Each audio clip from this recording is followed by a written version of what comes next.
In a small coastal village where the sea met the sky, there stood an ancient lighthouse on a rocky cliff.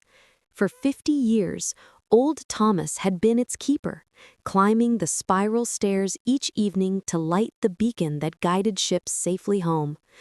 But Thomas harbored a secret, one that would change a young girl's life forever. 12-year-old Emma had just moved to the village with her father after her mother passed away. The grief felt like an anchor pulling her down into dark waters. She spent her days walking along the beach, collecting seashells, and avoiding the pitying looks from neighbors. One foggy morning, Emma noticed the lighthouse keeper watching the sea from his window. The old man's weathered face held a sadness that mirrored her own. Emma's curiosity grew stronger each day. Finally, she climbed the winding path to the lighthouse and knocked on the heavy wooden door. Thomas opened it slowly, his blue eyes studying her with gentle interest. "I've seen you walking the shore," he said, his voice rough like sandpaper. "You carry a heavy burden for someone so young." Emma was surprised by his directness.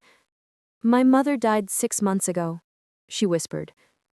Thomas nodded slowly. "Would you like to see the light?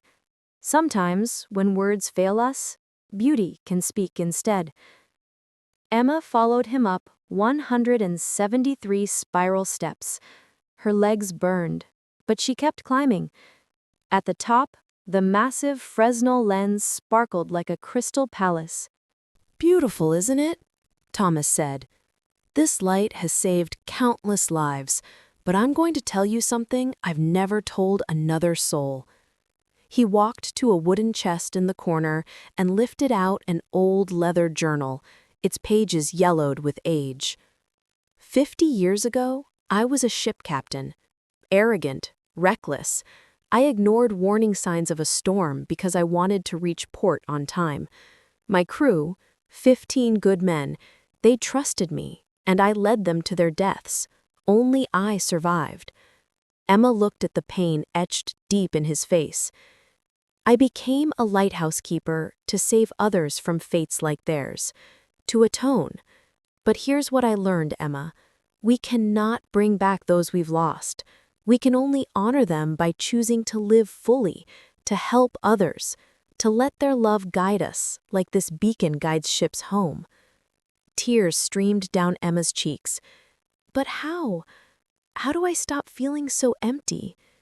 "You don't stop feeling," Thomas said gently. "You learn to sail through the storm, and you don't sail alone.